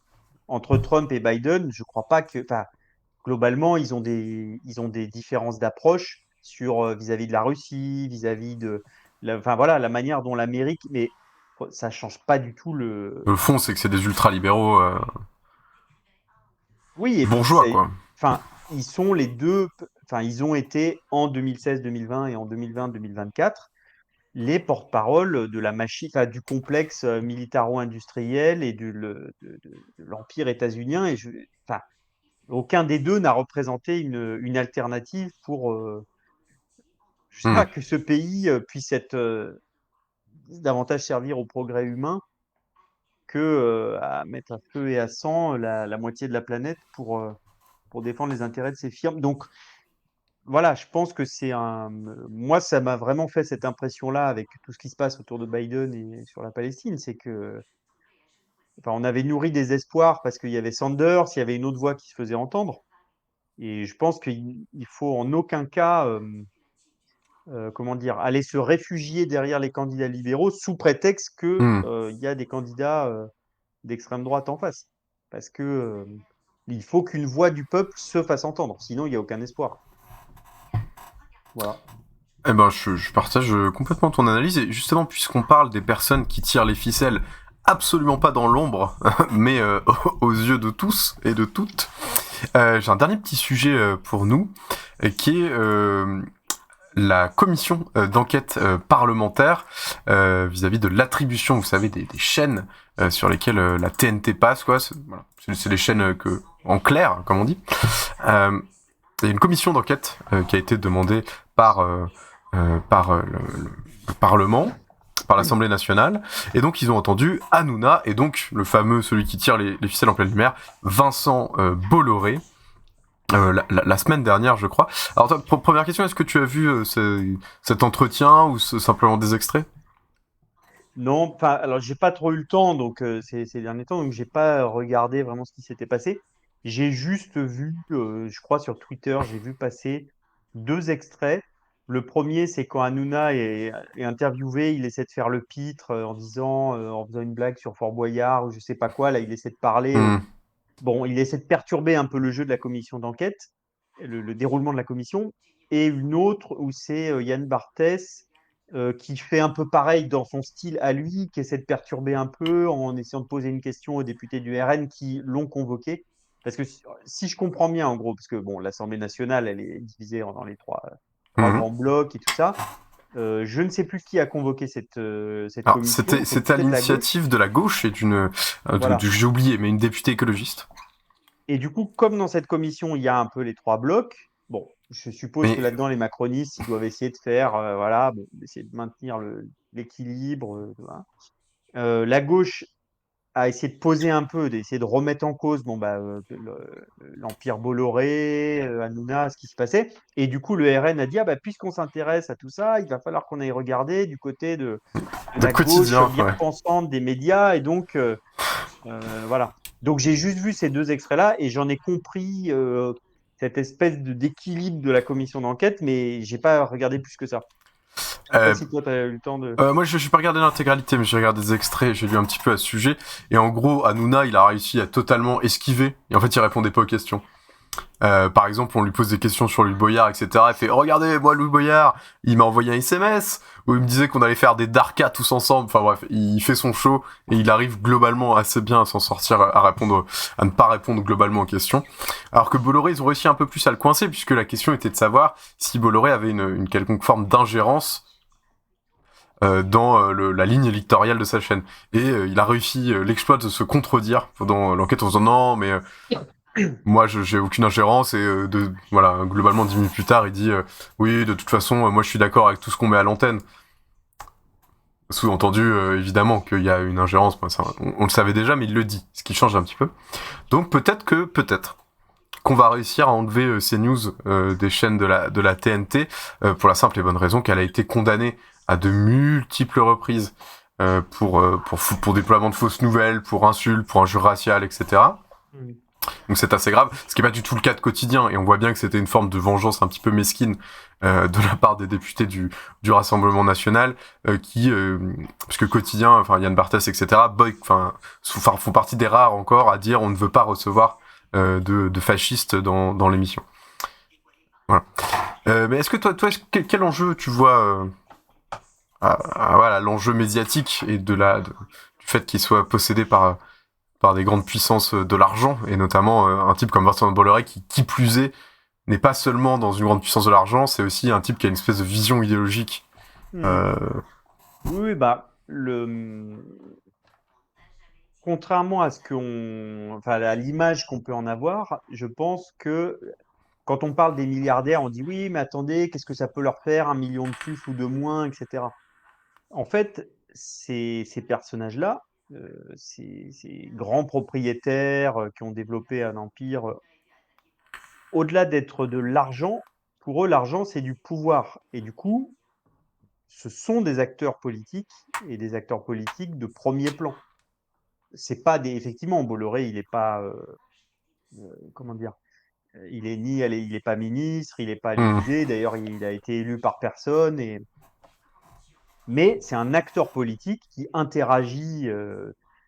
D'ailleurs, de toute évidence, la mansuétude dont jouit non seulement CNews, mais aussi l'ensemble de ses titres de presse, etc., laisse entendre quand même qu'il y a des accords avec les cercles du pouvoir et les cercles macronistes. Voilà, tout ce petit monde, des accords en tout cas bon. Et après, au plan politique, lui, il a dit que voilà, il travaillait pour un gouvernement, peut-être pour Marine Le Pen si c'est la mieux placée, mais en tout cas, lui, il veut un gouvernement d'union des droites et des extrêmes droites. C'est pour ça qu'il travaille. Donc, il a fait monter Zemmour d'un côté. S'il est LR, je crois qu'il avait dit d'ailleurs, ça s'était retrouvé dans je ne sais plus quel titre de presse. Lui, il dit voilà, les LR s'occuperont de l'économie et Marine Le Pen s'occupera des frontières. Donc, lui, sa vision politique, c'est il veut travailler à une espèce de NUPES, une NUPES des fachos, quoi. Ouais, c'est ça. Bien résumé. Une NUPES droite, extrême droite, alignée sur les positions, de l'extrême droite. Et il le fait en se disant que ça lui ménagera des conditions encore plus favorables pour faire des affaires. Mais oui, mais ça va au-delà, parce que ça, on a l'habitude de la bourgeoisie qui s'implique de la politique et qui dirige globalement le camp libéraux, quoi, à la fois dans l'ombre et dans la lumière. Mais là, il y a un truc qui est différent, c'est qu'il y a une vraie vision idéologique qui est d'extrême droite. Et tous les grands patrons sont pas forcément d'extrême droite. Ah, on a perdu Monsieur Guerrero. Ah, il est revenu. C'est bon. Oui, c'est bon, t'es revenu. Tu m'entends, Antoine ? Ah, Antoine vient et s'en va. Mais est-ce que vous, dans le chat, vous avez vu cette commission, ou juste des extraits, ou voilà, comment est-ce que vous voyez les choses ? En tout cas, Cyril Hanouna est quand même très fort pour faire des contre-feux, hein, c'est quand même un vrai talent. Tu m'entends ? Ouais, Antoine, je t'entends. Est-ce que tu m'entends ? Parfait. Ouais, c'est bon. Oui, je sais plus ce que je... voilà, je sais plus ce que j'étais en train de dire, mais globalement, il y a un vrai je trouve que Vincent Bolloré a cette différence en tout cas, c'est le seul grande puissance de l'argent, grand capitaliste, qui a vraiment une vision idéologique d'extrême droite, qui se dit en mission chrétienne. Voilà, il y a un truc assez flippant, quoi. Oui. Après, je pense que c'est peut-être celui qui impressionne le plus, parce qu'effectivement, oui, il a dit ça, qu'il défendait ces valeurs-là et tout ça. Il y a quelque temps, avant d'être auditionné à l'Assemblée, il avait été auditionné au Sénat, parce qu'il y avait eu aussi une commission d'enquête et du coup, les responsables de CNews avaient aussi été auditionnés et tout ça. C'est marrant d'ailleurs, parce qu'à ce moment-là, il avait dit oui, mais moi, mon père ou mon grand-père, je sais plus, a été dans la résistance avec De Gaulle ou je sais plus quoi. Bon, c'est encore un exemple de l'utilisation mémorielle mais oui, lui, il le dit qu'il est avec l'extrême. Donc, c'est celui qui est peut-être le plus franc. Et puis, il y a ces méthodes qui sont quand même extrêmement, extrêmement brutale. Et si on était d'ailleurs jusqu'au bout dans un état de droit, je doute que ce monsieur, avec aussi ce qu'il a fait en Afrique, puisqu'il y avait des procès qui lui avaient été intentés, donc dans un réel état de droit démocratique, ce genre d'individu ne finit pas sa vie en liberté, hein, a priori. Il y a une peine de prison. Non, mais c'est ça quand même la première des urgences, à mon avis. Mais après, il y en a d'autres, enfin, il y en a plein d'autres qui sont, à mon avis, tout aussi comment dire, idéologiques que Bolloré, qui peut-être le mettent moins en avant.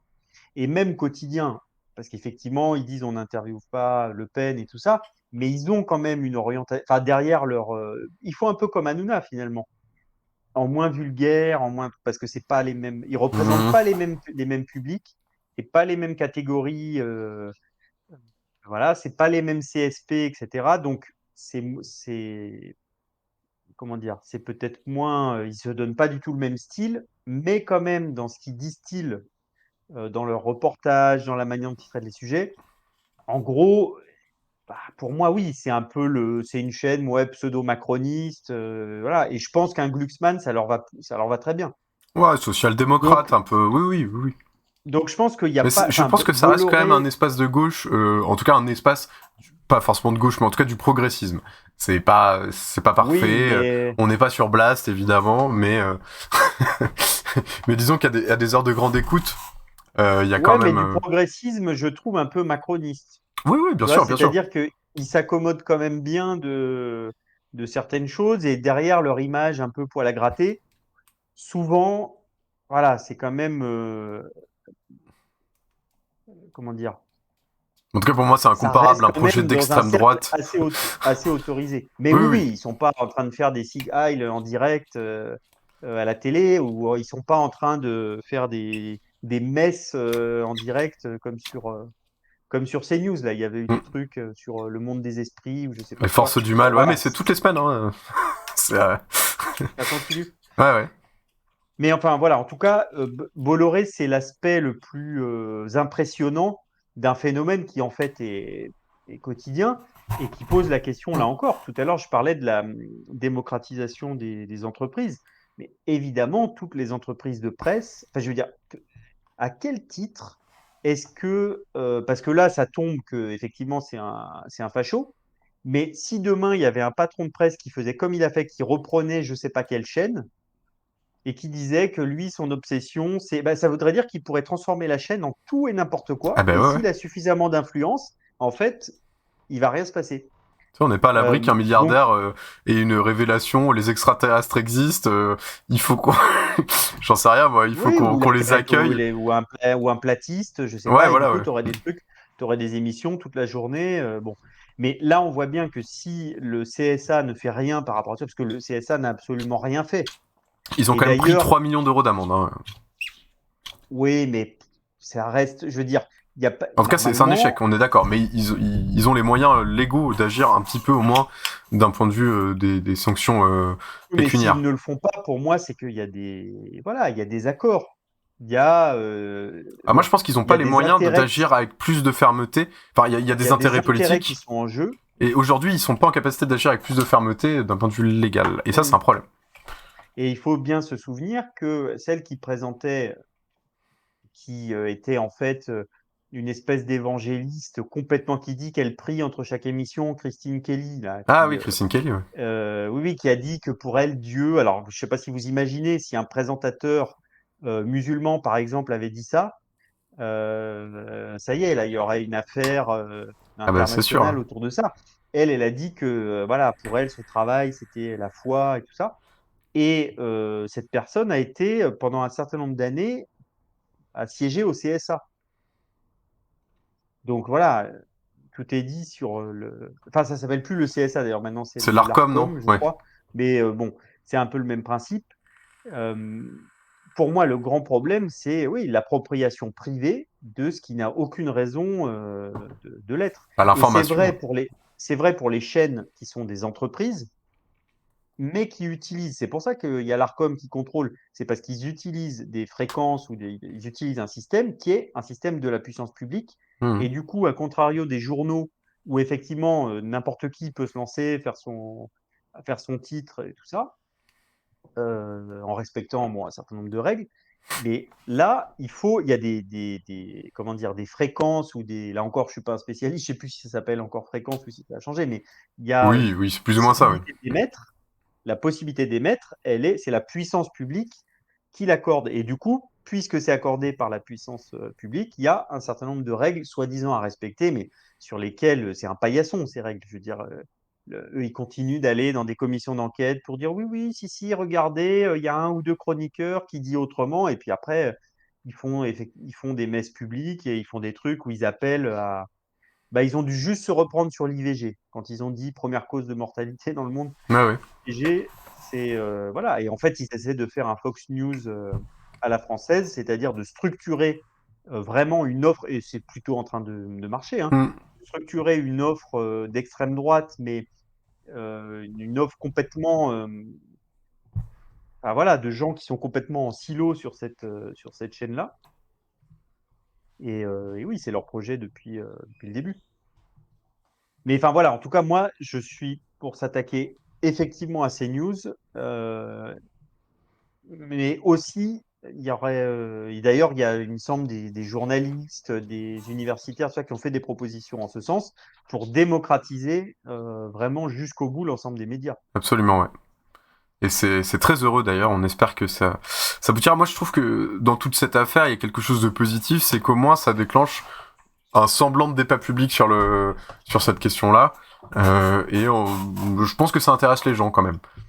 Les gens en parlent, les gens en discutent, et ça rentre dans l'espace public, et on débat de la prépondérance de Bolloré, d'Hanouna, etc.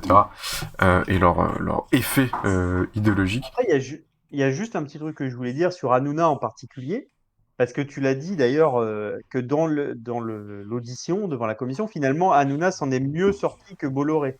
À mon sens, ouais. Et ça, effectivement, en fait, pour moi, avec son émission, ce qu'il réussit à faire, parce qu'il réussit à faire a priori une émission très populaire. Ah oui, oui. C'est-à-dire qu'elle est quand même massivement regardée, je sais plus ce que c'est. Au moins 3 millions, c'est quand même beaucoup. Hein. Voilà, c'est quand même une émission très massivement regardée, et plutôt les téléspectateurs sont plutôt recrutés dans les classes populaires. Ouais. Et donc lui, en fait, il réussit, parce que c'est un battleur, c'est ça, en fait, il a du bagou, il arrive à bien gérer les trucs, les situations, et donc lui, son boulot, c'est d'arriver à vendre,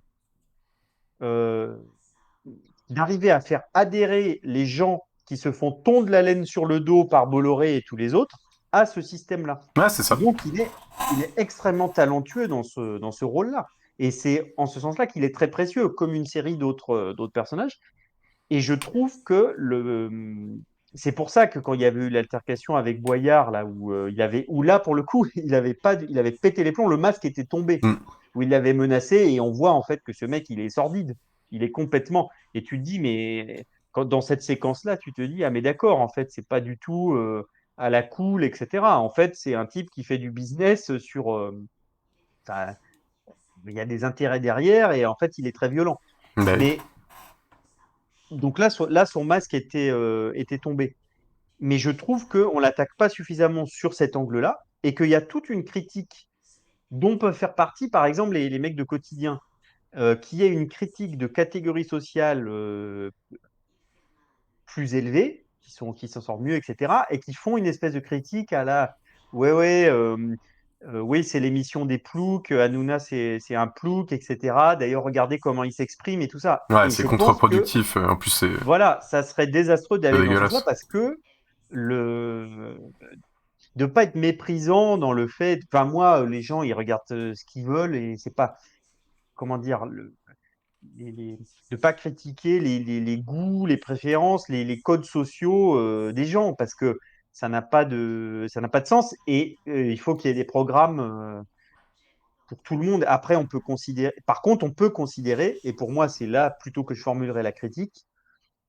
Attention, ce que vous regardez, ce mec-là, soyez bien conscient que voilà, il bosse en fait pour vous entuber. Et c'est pas du tout un type qui est Non, ils bossent pour ceux d'en face, pour ceux contre lesquels vous vous êtes mobilisés, etc. Voilà, Hanouna et la retraite à 64 ans, tout ça, c'est le même package et il est bien. Non, mais Non, mais c'est bien il dit, est c'est bien bien dit. responsable de tout ça. Hanouna, qui a aussi d'ailleurs été dans tous les grands soutiens du massacre de Gaza et au début, le 7 octobre, tout ça, il avait attaqué tous ceux qui essayaient de porter un peu une autre voix. Donc, moi, c'est plutôt sous cet angle-là que je le critiquerais et de dire, en fait, ce mec-là, dans ce qu'il vous propose, il vous méprise aussi. Ah bah il vous méprise Et enfin, encore voilà. plus parce qu'il œuvre contre vos intérêts, quoi. Il veut vous niquer. Je voulais juste dire un petit truc là-dessus parce que Non, t'as raison. parfois je suis assez gêné par tu vois, ce truc-là de critique de Hanouna parce que ouais, il est avec l'extrême droite et tout, mais avec aussi un petit côté, Un peu méprisant, ouais, ouais. c'est pour les nuls. Nous, on regarde pas ce type de programme-là, tout ça. Et en plus, je pense que c'est encore pire parce que je pense que le niveau de cynisme est tel qu'ils jouent sur ce côté-là, ils accentuent le truc, ah mais ils vous méprisent, etc. Alors que nous pas du tout.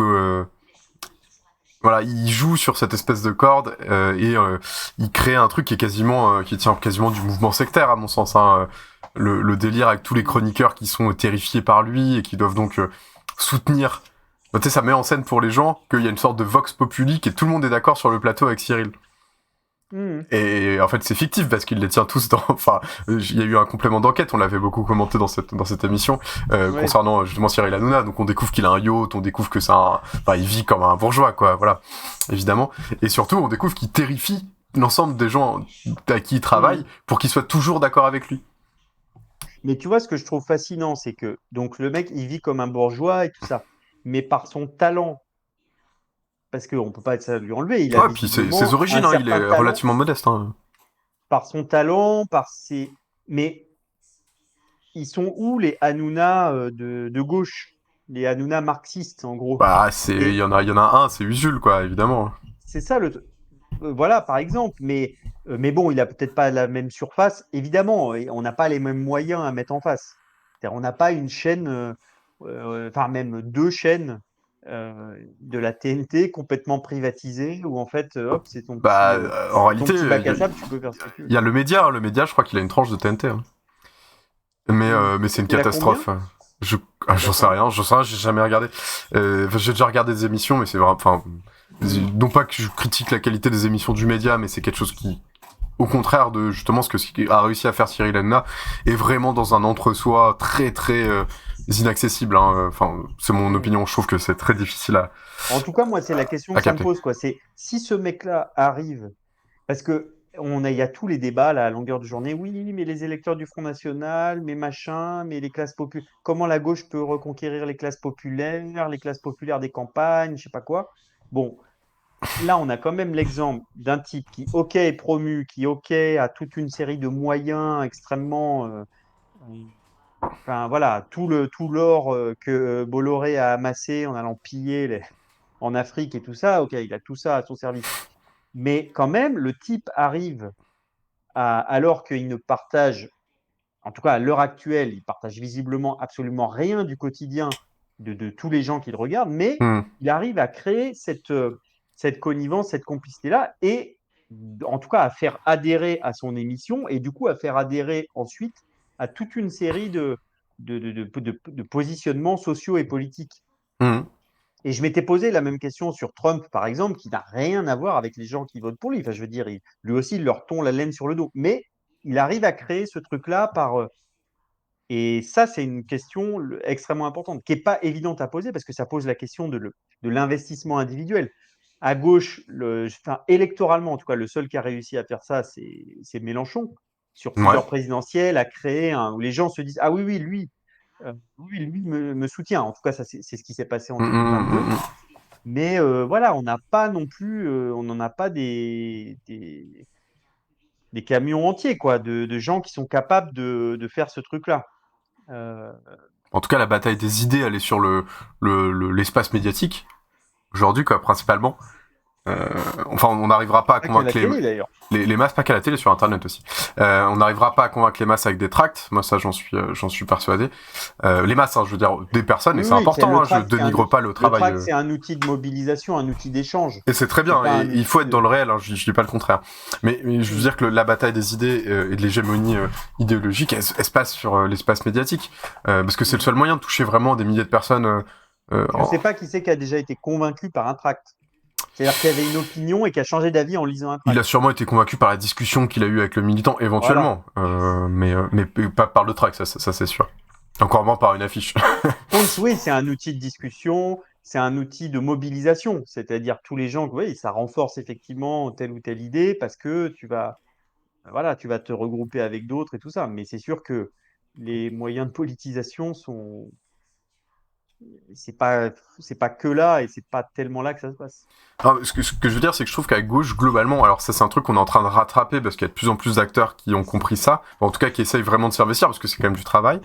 Enfin, c'est pas si évident que ça, mais qui essayent de se faire des têtes de pont médiatiques alors que pendant longtemps on a vraiment loupé ce coche-là. Il y a bien que la France Insoumise, pour le coup, qui l'avait compris dès 2014.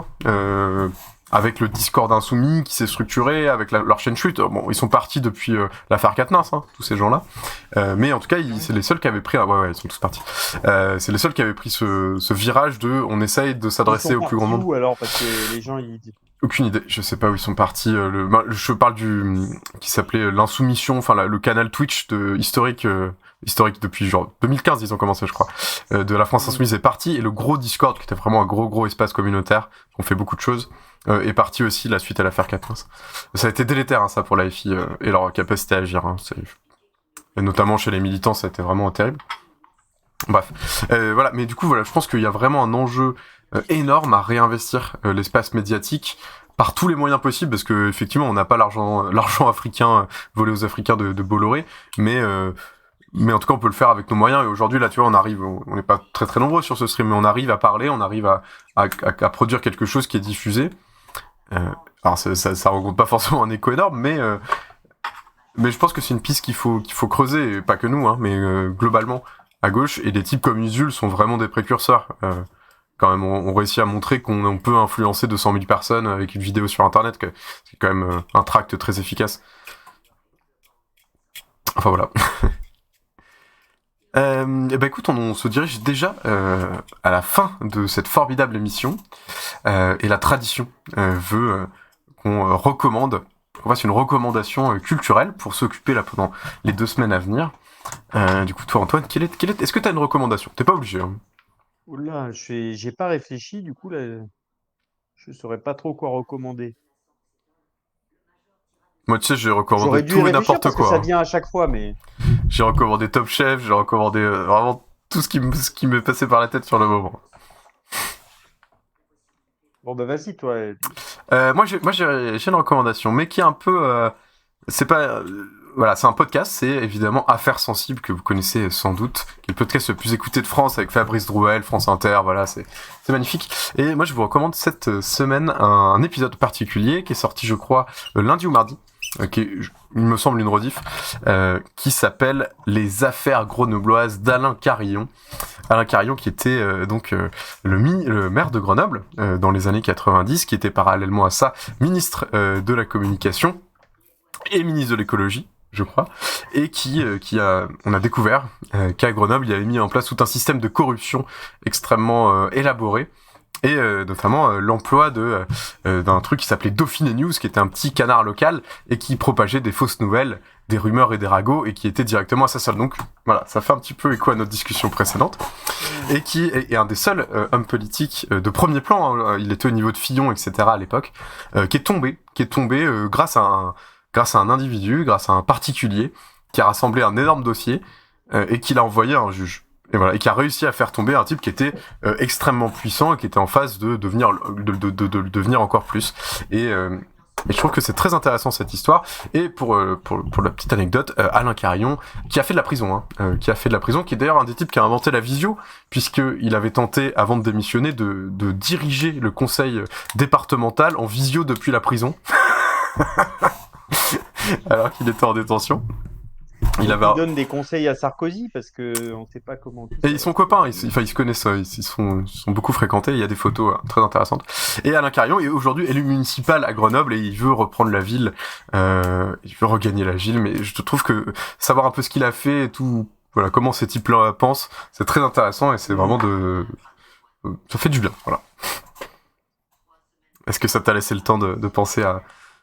Bon, moi, le seul truc auquel j'ai pensé, parce que c'est la dernière série que j'ai regardée, et ça fait écho à notre discussion de tout à l'heure, sur Netflix, j'ai regardé The Gentleman, qui est une reprise d'un film qui était sorti il y a quelques années, de Guy Ritchie, qui portait sur des gangsters qui trafiquent du cannabis, et tout ça. Ok. Et donc là, c'est une série en quelques épisodes qui reprend un peu cet univers-là. Et eux, ils sont totalement cyniques et tout ça, ils font leur blé là-dessus.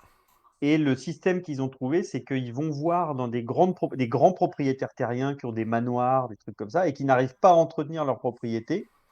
Et en échange du coup du subside de l'argent de la drogue qu'ils leur donnent, ils s'installent sur leur propriété, ils font des souterrains ou des trucs, et du coup ils ont un grand espace dans lequel ils peuvent faire pousser la marijuana et faire D'accord.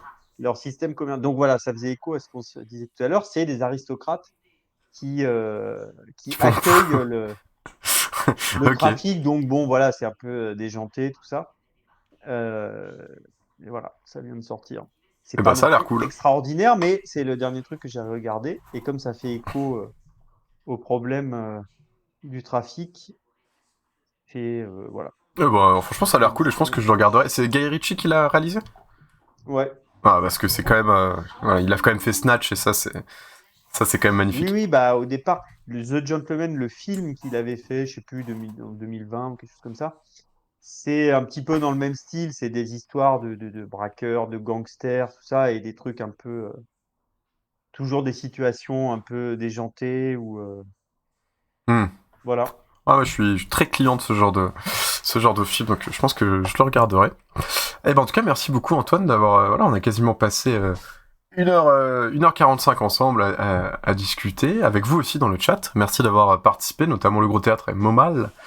N'hésitez pas... Pascal. Alors, ce week-end, Pascal, profitez bien.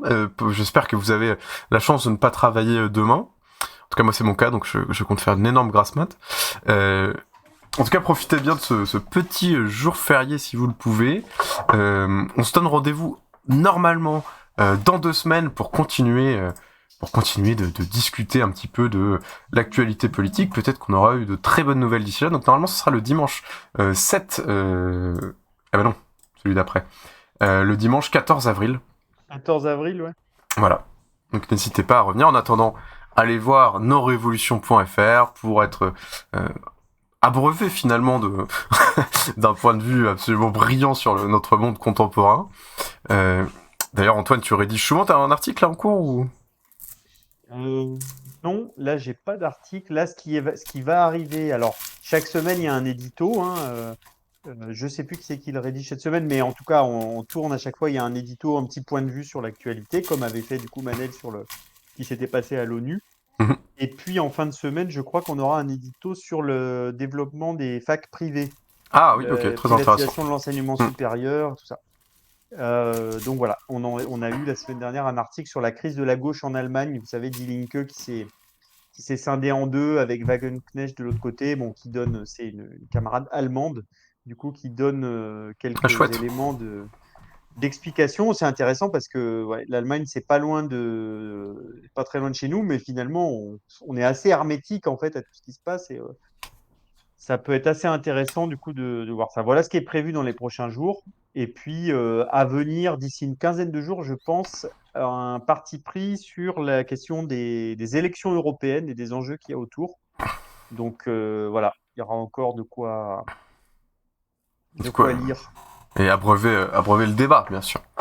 Et ben en tout cas, joyeuses fêtes à toutes et tous, parce que voilà, c'est Epicène et à toutes les Pascales. Voilà, amusez-vous bien, reposez-vous bien et bon courage. Voilà, bye bye bye bye. Salut.